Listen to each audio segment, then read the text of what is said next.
We're good? We're good. Well, welcome everybody. Thank you for coming this soggy afternoon to spend with us. This is our 9th British Life and Culture lecture of the season. And it's kind of a new approach to doing study abroad through study tours. It's sort of gearing up the people who will be going to London and Paris, giving them a little bit of background and context, but by all means, most 90% of what we have to say in these series are applicable to anybody who's interested in anything British. So thank you for coming, and welcome Dr. Jared Johnson, SUNY Stony Brook, and going to present today on Henry IV. Yeah. Has something to do with British, I guess. Sounds appropriate to me. So thank you again, a gentleman and a friend, Dr. Jared Johnson.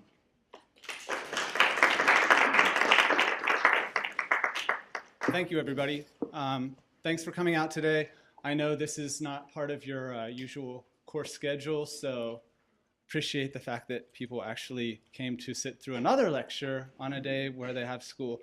I want to thank Matt. Matt does a great job of sort of organizing the speaker series, so I appreciate your help with all this. And we still have 3 more speakers. They are Cindy Sutton on Wednesday, April 9th, Ellen Lippert on Thursday, April 15th, and Matt Morgan, our MC here, on Thursday, April 23rd. Okay, so the group that is assembled here consists of, well, they fit into a number of categories, kind of. So there are some of them who have been through the Shakespeare class. There are some people. There are some people who are in Matt's class, so they're stuck being here with me. And then there's also a spouse of mine right there. So like I use what I can, and I appreciate the fact that they were so agreeable to do this. So for this hour or so, I basically want to look at specifically Henry IV Part 1 as a way of understanding British national identity during the Renaissance. And I hope, although I can't give you study abroad advice, for those of you who are going on the study abroad trip to London and Paris, I can't give you advice necessarily because there's nothing that's going to prepare you for the culture shock. There's just nothing that's going to prepare you. I can say that I've done study abroad in the past. I've been to the UK on numerous times, and I think it's a good investment for anybody who's planning to go on that trip. So I'm not going to give you any expertise from the standpoint of somebody who's done study abroad or somebody who has been abroad or somebody who's been in the UK. Instead, I'm going to use my disciplinary expertise to tell you something or a little something about British national identity. All right. So British national identity, the 3 major things that I want to talk about are narrative and national identity, the idea that the stories we tell has something to do with the formation of a national identity. The second is Shakespeare's Henriade. Oh, Freud. Second is Shakespeare's Henriade and the idea of English nationalism. And then finally, performing sovereignty, which is basically the act of performing kingship in Britain during this time. So one of the things that got me thinking about this is the idea that with narratives, like we identify ourselves by narratives. So, the stories that we tell ourselves are generally the stories that we use to define ourselves. That's a personal thing, and there's a sort of subfield of psychology called narrative psychology that has sort of emerged that posits this idea that the stories that you tell to yourself, stories that you tell to your friends, these are the things that make up your identity. And so that idea is very much, thank you, is very much alive in this presentation. The other thing is we also have this idea that in the Renaissance specifically, British national identity becomes sort of grafted onto the idea of self-fashioning. So Stephen Greenblatt, it's double-clicking every time I click. Stephen Greenblatt came up with this idea as early as 1980 So it's fairly dated now, but it's still in use by various scholars. But the idea of Renaissance self-fashioning is that during the Renaissance, fashion would be a word that was used to describe the idea of making. And you could use the word making in terms of, or the word fashion in terms of fashioning a product or fashioning a book. But in the Renaissance, it starts to be used with regard to the person. So the person can fashion him or herself. Like that's just the idea. So Greenblatt gives us a quote from Spencer's letter to Raleigh. So Edmund Spencer was writing The Faerie Queene, and he dedicated. We all know who Walter Raleigh is, right? So he dedicated the book, the many books, to Walter Raleigh, and said the general purpose, the general end, therefore, of all the books is to fashion a gentleman or noble person in virtuous and gentle discipline. So even that's 1596. So in 1596, Edmund Spencer is saying there is such an idea that one can fashion oneself. It isn't just about inanimate objects, it's self-formation. And that's sort of akin to this idea of narrative psychology. And Greenblatt is the one who coined this phrase, and that he's the one who put this idea into use. So what I'm saying to you is, in the same way that you can sort of imagine amongst yourselves, like you can imagine the way that you fashion yourself both to yourself and to other people, so too do nations work in that way. So a nation can fashion itself based on the stories that it tells about itself. So let me challenge you to do something very quickly right now. You have limited engagement, but still I want to do this and force you to do something, which is this. Take about 30 seconds and formulate a story that says something about the United States, the country you live in. What's a story that you can formulate that says something about the United States?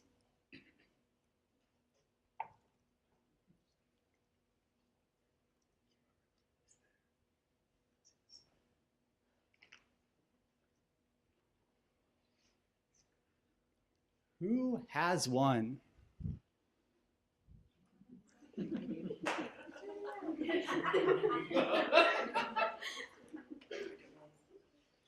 Pioneers come to a place, they kill everybody who's there, they say, "This is mine now." That sounds like a haiku a little bit. I wasn't counting syllables, but possibly you had one? And they did not pre-write this, by the way, so.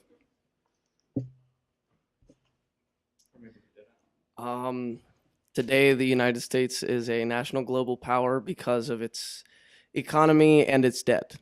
This is something that we see throughout the economic stratifications of the entire world. Okay, anybody from the crowd, just anything. Story that you tell, yeah.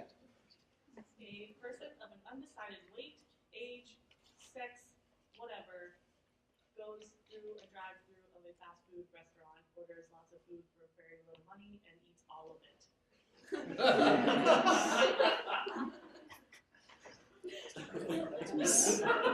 So I'm assuming that story says something about obesity or fast food culture or what? I want it now. I want a lot of it. I want it cheaply. I want it. Okay. I mean, the one that I had thought of is the sort of Horatio Alger myth, the idea that you can make something from nothing. You can make yourself. You can become a Gatsby. You can go from nothing and climb your way to the top. And that's sort of like the capitalist myth of America, I think. But for England, we're witnessing a different type of cultural mythology that's emerging.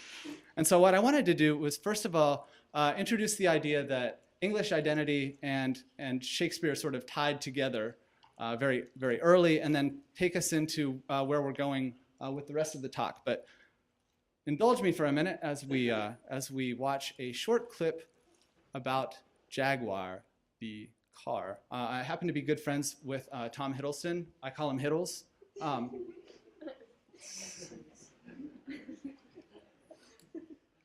And I think he got this idea from the races that we always have. They're jaguars.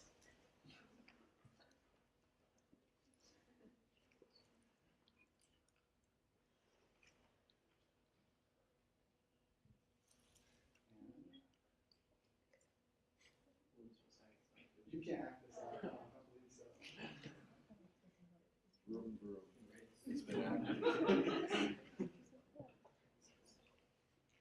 And the doctor said, let there be video.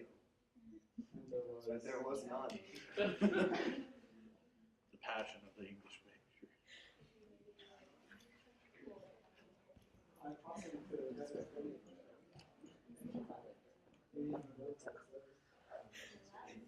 Yeah. This will be edited out, so it's not a big deal.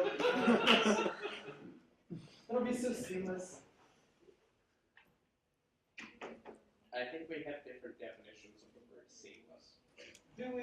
I don't think we do. This is also representative of the British because Yes. they're very timely and only come when the preordained time is right. Not before, not after, only when you reached your proper destination. This is symbolic adaptation.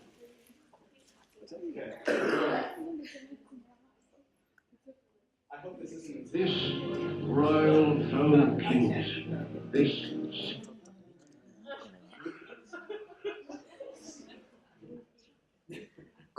One day, sir, you'll find it, right? I pray we're all right. Yeah, we're gonna watch the subtitles. All right. Just in case you don't understand the language. Right. Foreign country after all. this royal throne of kings, this sceptred isle, this earth of majesty, this seat of Mars, this other Eden, paradise, this fortress built by nature for herself against infection and the hand of war. They say Brits play the best villains. But what makes a great villain? Firstly, you need to sound distinct.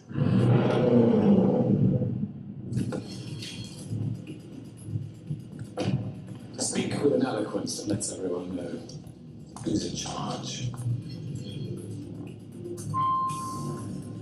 Gentlemen. Excellent. Now, a villain should have style. The suit should always be bespoke, razor sharp, like your wit.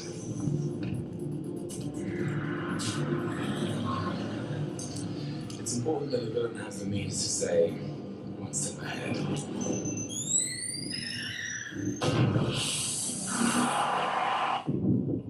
World domination starts with attention to detail.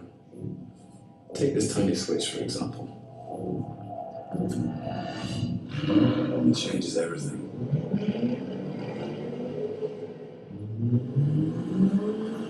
Now brace yourselves. This happy breed of men, this little world, this precious stone set in the silver sea, against the envy of less happier lands. This blessed plot, this earth, this realm, this England. It's all mine.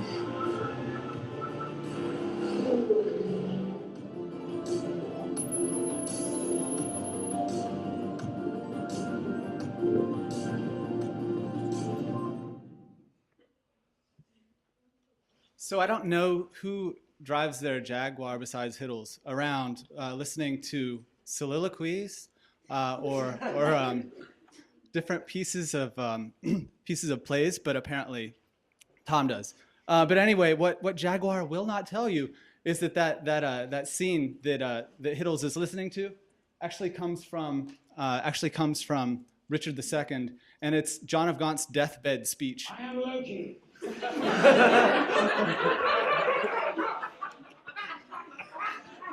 John of Gaunt's deathbed speech, where he basically does not say England is awesome. He's saying exactly the opposite. So I'm going to bring Ivy up to have you to read the actual full soliloquy, so you can get a sense of where this appears in the play, while I fidget with YouTube to find the next clip. So hold on.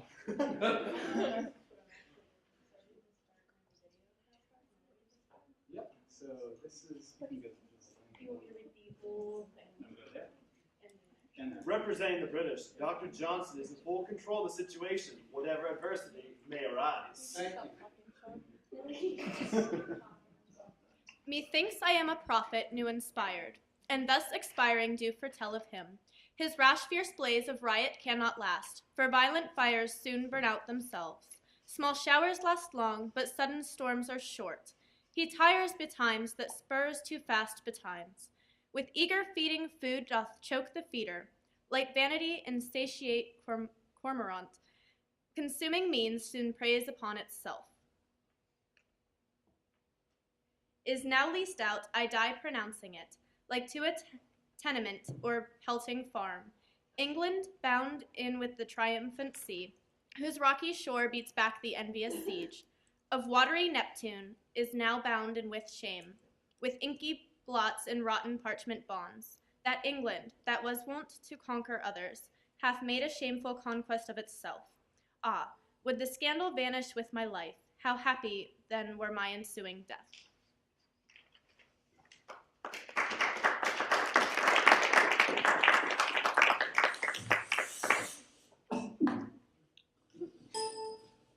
That will be edited out, of course.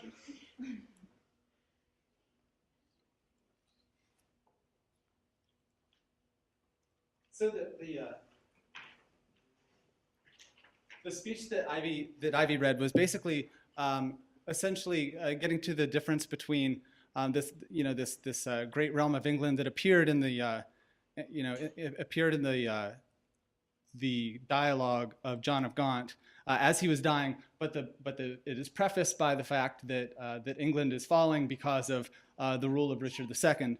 And I'm not going to necessarily get into a whole lot of plot at this point, but I do want to show, I want to illustrate basically the difference between where English identity begins and where it ends in the Henriade, which is Shakespeare's play devoted to the making of British identity. So in this short clip, we're going to see British national greatness. And then I'm going to return to where we started, which was how do we make the journey from, on one hand, a state where England is a land that is leased to, at the end of it, a land where people are proud to fight and defeat the French and sort of create a sense of nationalism for English people.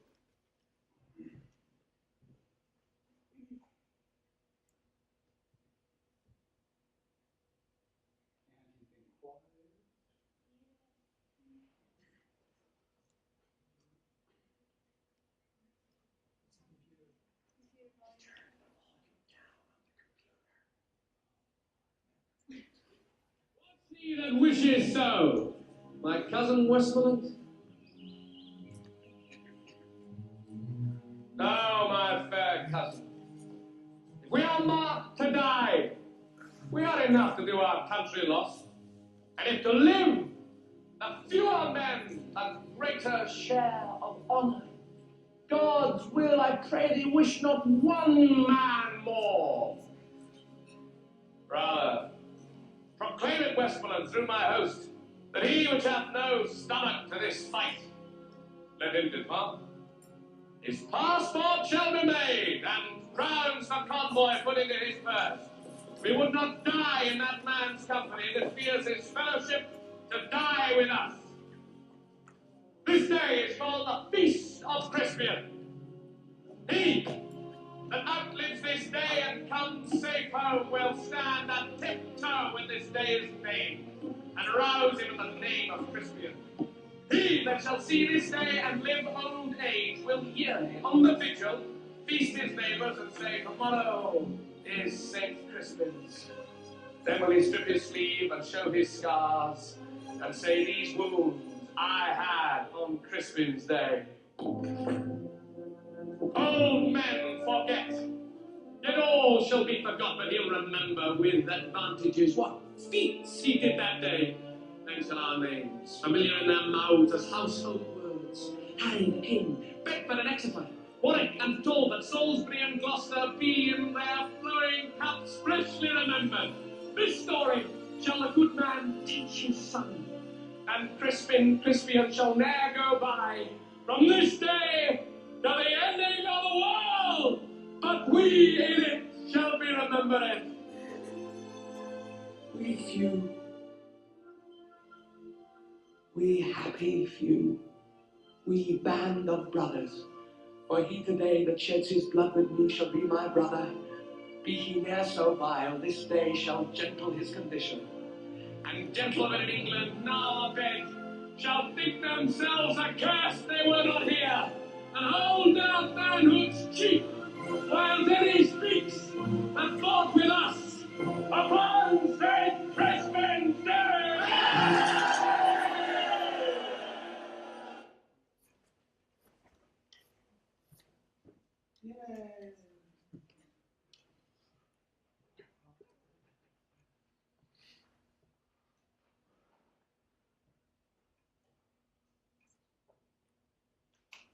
Okay, so here's where things pick up a little bit.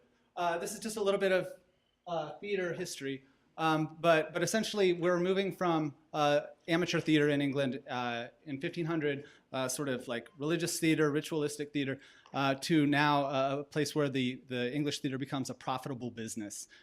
So people can, for the first time, start making their careers. You're using the theater to make their own careers.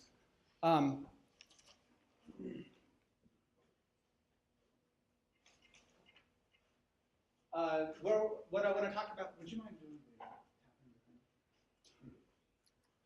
I lost the pointer thing. So as far as the, thank you. That's even better. So what Shakespeare wrote when he was creating the sense of mythology for English identity, he wrote a number of history plays, generally known as the first tetralogy and the second tetralogy. And so the first one is the one that I've written the most about. So I've published on writing about Richard III. But essentially the first tetralogy, which is chronologically later, was written between 1590 and 1593.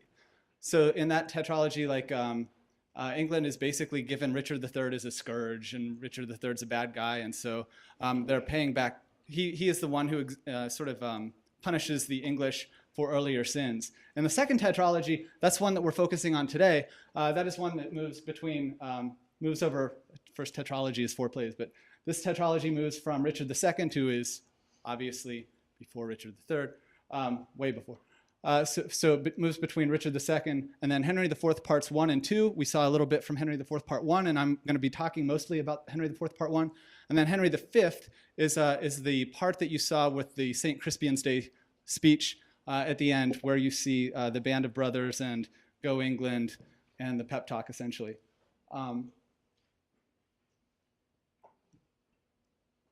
Right.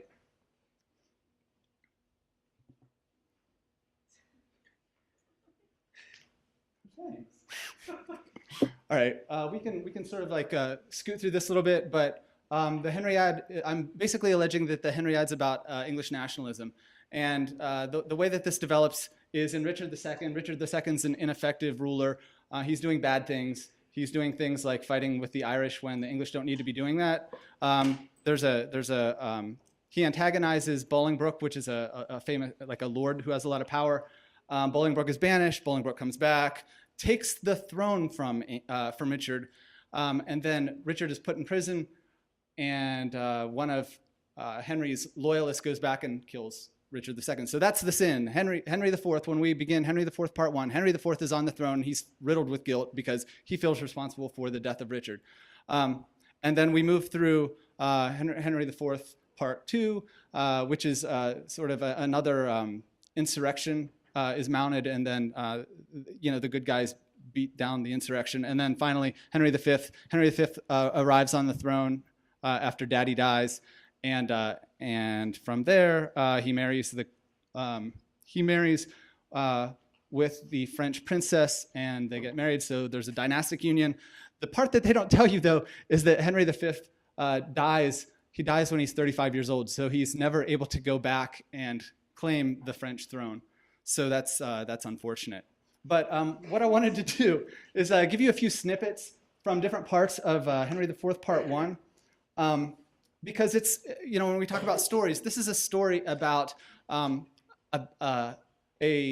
father who wants to set an example for his son, a son who ignores that example, and eventually ends up proving himself as a worthy candidate for the role of king. And we see this develop over the play. And so what I wanted to do is to, first of all, allow some of the people that I've assembled here to come up and read different sections of it. And I want to talk about how each of these works towards this project of creating a British national myth. So without further ado, let's start out with Nate.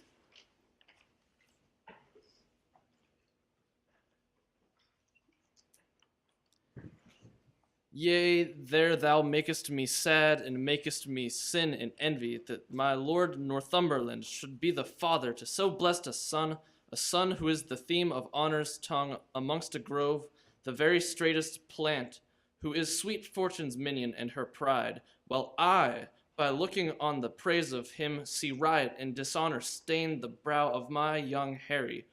Oh, that it could be proved that some night-tripping fairy had exchanged in cradle clothes our children where they lay, and called mine Percy his Plantagenet. Then would I have his Harry and he mine.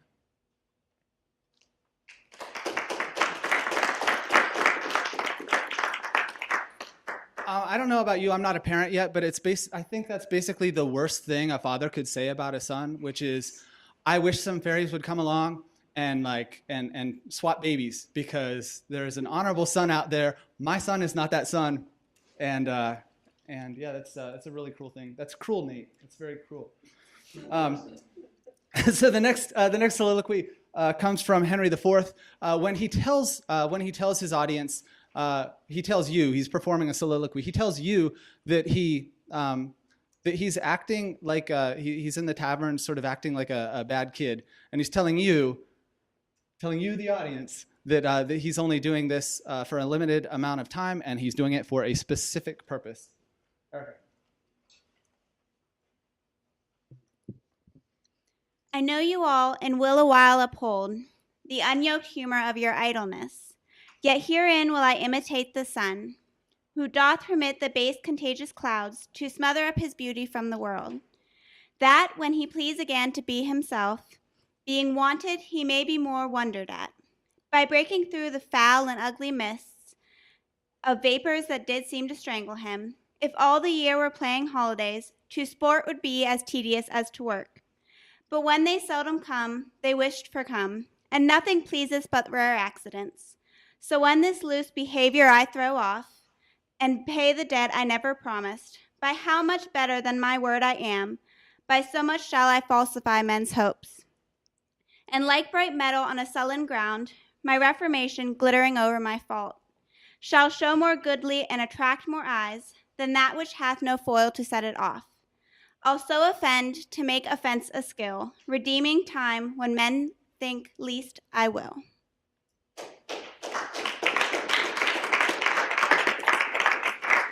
If you didn't notice, this is Lazy College Senior up here. And this is what Hal is acting like. He's supposed to be the king, but he is in the bars doing various sundry things. The next place we want to go with this is the idea. So if Henry IV says, "I wish I had a son who is a lot more honorable," that person, the person that he's being compared to, appears in this scene, and it's a scene that happens between the gallant Hotspur, who is Hal's foil throughout the play, and his wife, here represented by Sean Orris and Ashley Johnson.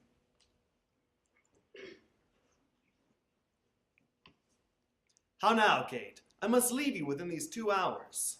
Oh, my good lord, why are you thus alone? For what offense have I this fortnight been a banished woman from my Harry's bed?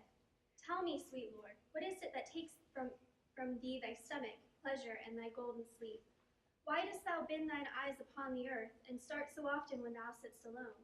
Why hast thou lost the fresh blood in thy cheeks, and given my treasures and my rights of thee to thick-eyed music and cursed melancholy?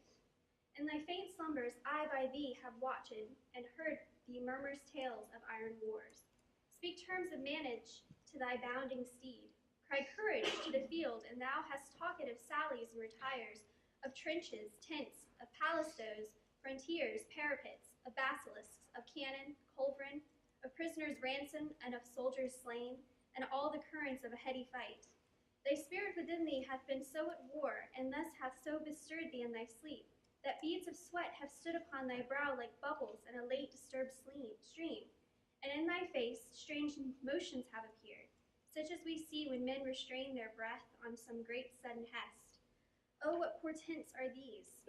Some heavy business hath my lord in hand, and I must know it, else he loves me not.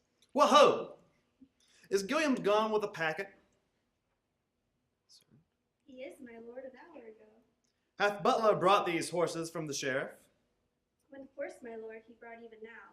What horse? A roan? A crop-ear, is it not? It is, my lord. That roan shall be my throne. Well, I will back him straight. O Esperance, bid Butler lead him forth into the park. But hear ye, my lord. What sayest thou, my lady? What is it carries you away? Why, my horse, my love, my horse. Out, you mad-headed ape! A weasel hath not such a deal of spleen as you are tossed with. In faith, I'll know your business, Harry, that I will. I fear my brother Mordner doth stir about his title, and hath sent for you to line his enterprise. But if you go... So far afoot, I shall be weary, my love. Come, come, you Periquito, answer me directly unto this question that I ask. In faith, I'll break thy little finger, Harry, if thou wilt not tell me all things true. Away, away, you trifler. Love, I love thee not. I care not for thee, Kate. This is no world to play with mammoths and to tilt with lips. We must have bloody noses and cracked crowns, and pass them current, too. God's me, my horse! What sayest thou, Kate? What wouldst thou have with me? Do you not love me? Do you not indeed? Well, do not then, for since you love me not, I will not love myself. Do you not love me? Nay, tell me if you speak in jest or no. Come, wilt thou see me ride? And when I am on horseback, I swear I will love thee infinitely. But hark you, Kate, I must not have you henceforth question me, whither I go, nor reason whereabout. Whether I must, I must. And to conclude, this evening must I leave you, gentle Kate. I know you wise, but yet no farther wise than Harry Percy's wife.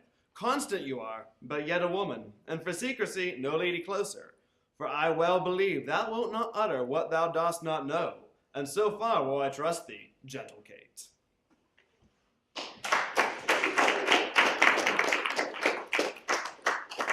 So in that scene, we see Hal's foil. We see the gallant Hotspur who is so intent on waging war against Henry that he has no time to entertain the bedroom of his wife.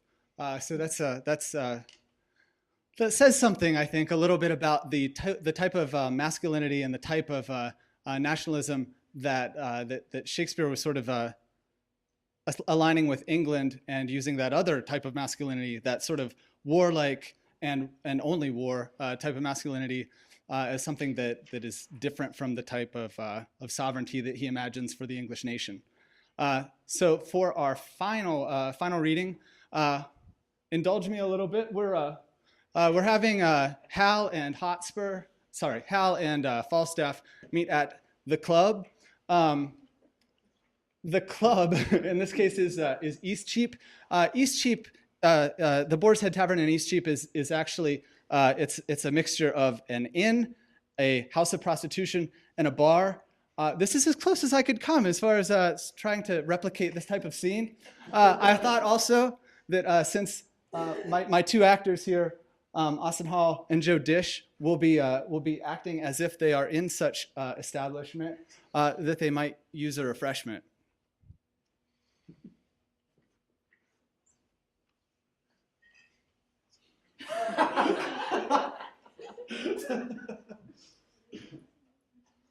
What? I don't get a horse? I don't make the rules. What did you think he was giving us, beer?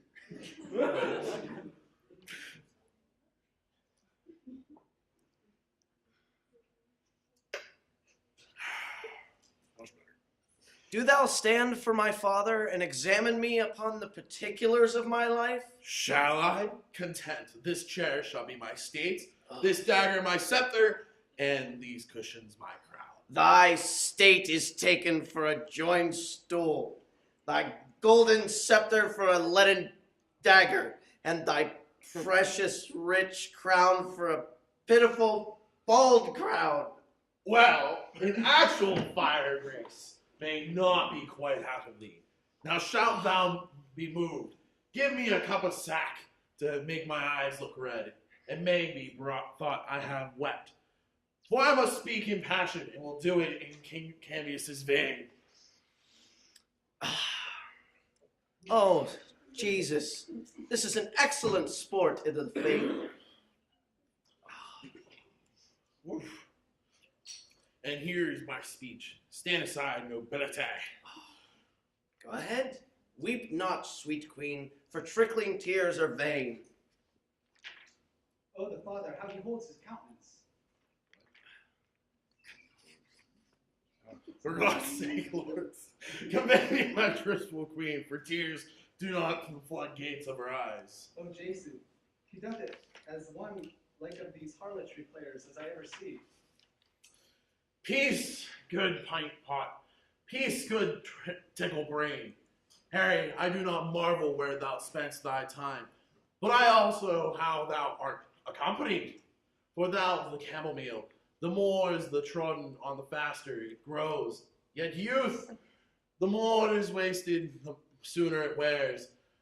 That thou art my son. I have partly thy mother's word, partly my own opinion, but chiefly a villainous trick of thine eye, and a foolish hanging of thy nether lips, that doth want me. If thou be my son to me, here lies the point. Why, being son to me, art thou so pointed at? Shall the blessed Son of Heaven prove a mitcher and eat blackberries? A question not to be asked. Shall the Son of England prove a thief and take purse? A question to be asked.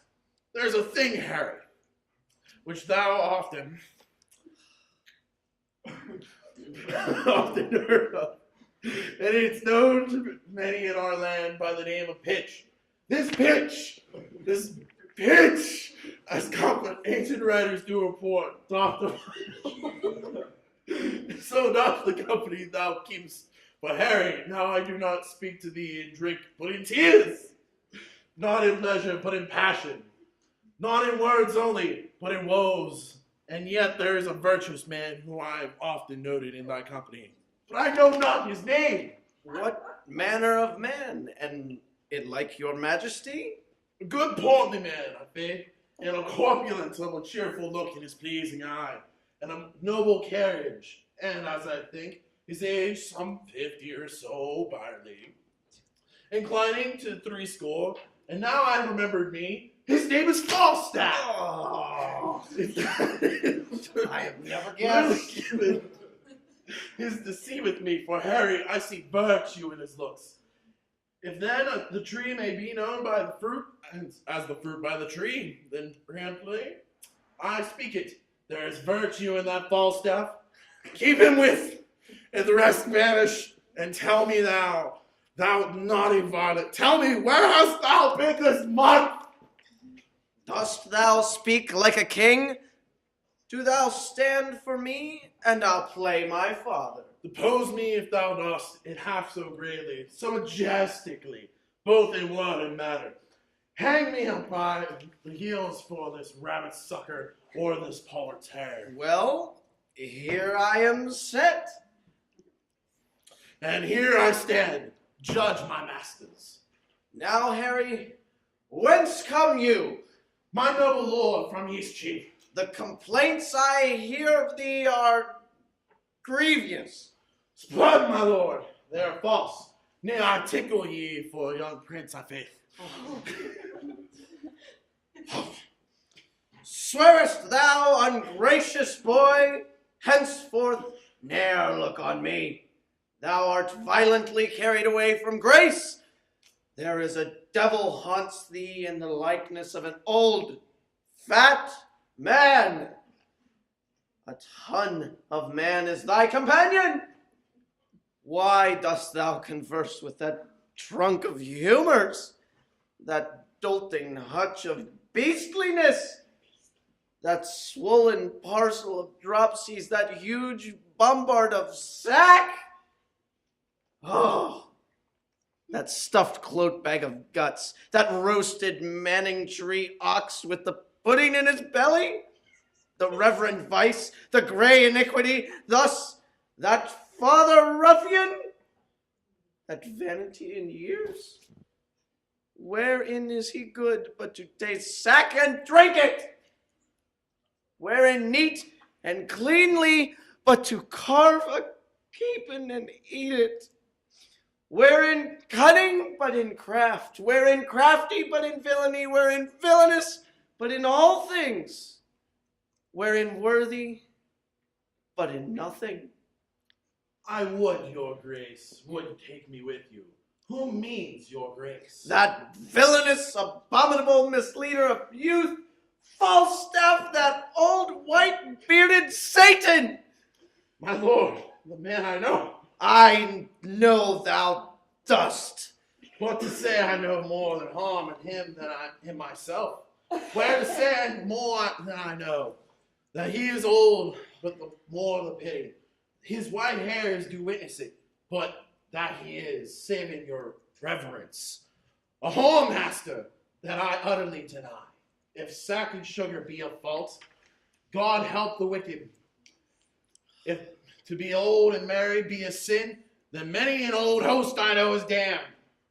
If to be fat and be hated, then Pharaoh's lean keen are to be loved. No, my good lord, banish Pedo, banish Mardolf, banish Poins, but for sweet Jack Falstaff, kind Jack Falstaff, true Jack Falstaff, valiant Jack Falstaff, and therefore more valiant being as he, old Jack Falstaff. Banish not him thy Harry's company.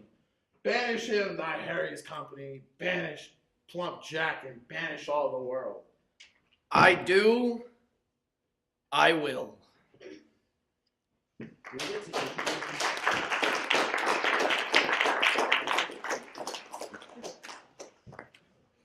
I would like to say that that isn't necessarily how all of our Shakespeare classes went last semester. Are you sure? No, I would like to say that, but that's not really the truth. They were like that a lot. But in this scene, we get to see Hal perform sovereignty for the first time, and I think Austin took a few creative liberties with that scene because I think Hal sort of sobered up a little bit more when he told Falstaff to get away. But in any case, it was beautifully acted and very funny. So from here on out, we go towards the end of the play, which is where Henry IV and Hal have a sort of like a confrontation for the first time, and Hal is sort of asked to answer for like his youthful indiscretions. And I think what I'm going to do here is just leave you with a teaser, which is to say, if you want to know what happens, sign up for Shakespeare. Absolutely.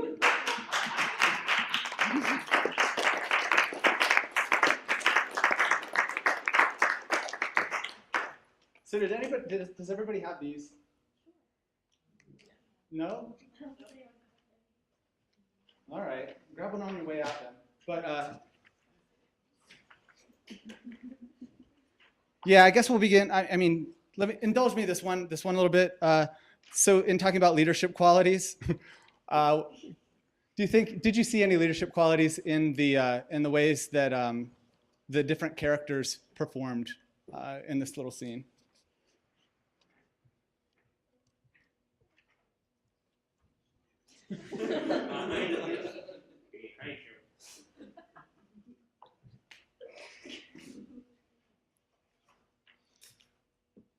In the case of performing sovereignty, Hal's diction in the part that Austin read at one being the king, his diction was elevated to something that was a little bit higher than Falstaff's meager diction. Even when Falstaff was impersonating the king, he wasn't quite as high level as Hal, who was raised nobility, could have commanded many more words. Kind of helps create this discrepancy as to the kings were this nobility, a little bit elevated over society, and were expected to speak as such.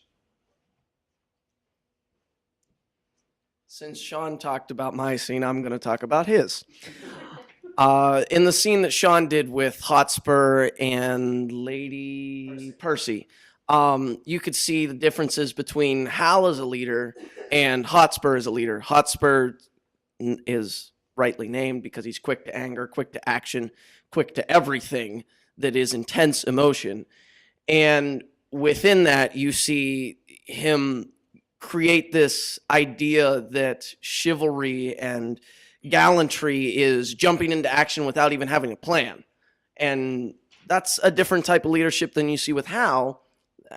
I mean, I know I represented him a little bit more drunkly than he probably was.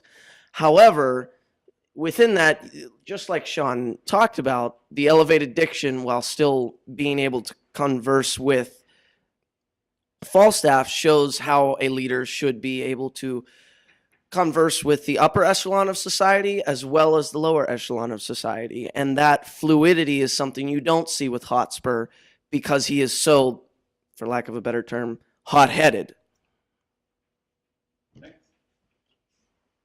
Anybody else? Oh, you haven't read it, so that's understandable. The final question, I'll just leave you with this is, did you see in this play anything in terms of the representation of leaders, of British sovereignty? Did you see anything different in this representation than perhaps some of the other myths of English sovereignty? That could either be from the King Arthur myths, that could be from popular representations now. Waiting for hands to just hit me from behind. But in this scene or in this series of plays, did you guys notice anything in terms of British identity that is unique and different from other representations of British national identity or sovereignty?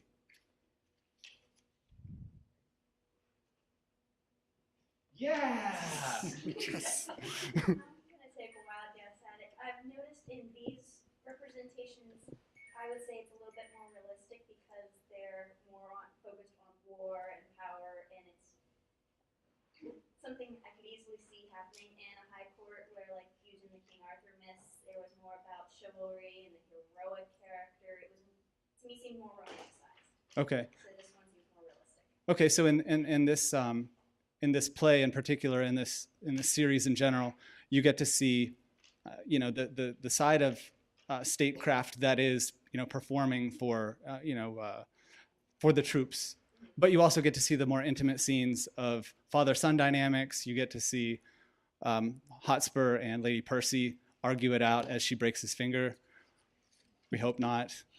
So that's definitely part of it. So the sovereign is not just an image. The sovereign's a whole person. That's interesting. Anybody else?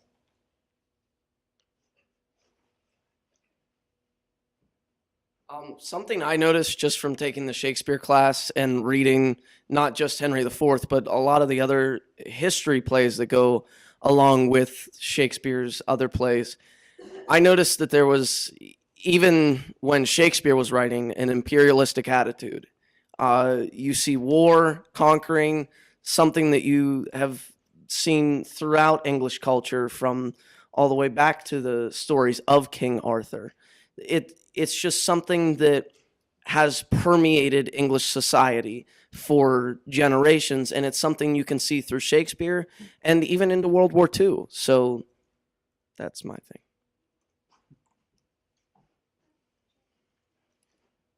Oh, we have a question!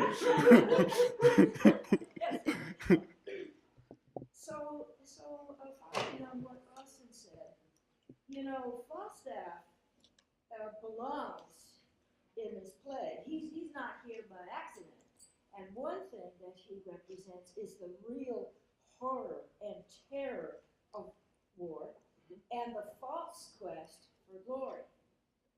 That's right. Yeah. Glendower may be connected with sort of the romance and the magic of war that the Arthurian legends represent. I think you can look at all of the male characters in this play anyway as manifestations of a certain kind of leadership, or at least attitude toward leadership and sovereignty.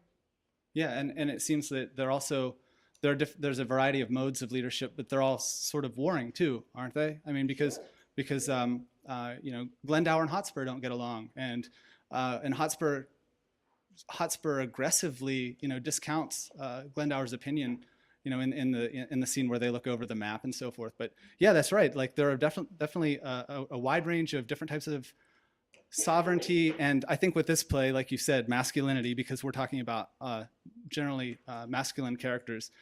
But those are all contested. It's all contested, and who wins in the end?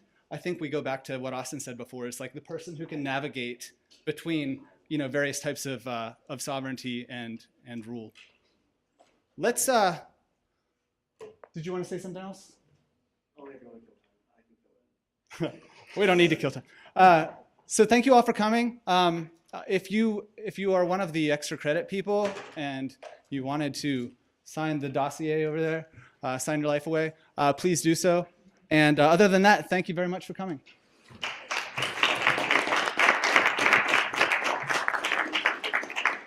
Also, as token of our appreciation, please make sure you grab a cookie on your way out. They're up to the left. That's all right. We didn't take the PowerPoint yet,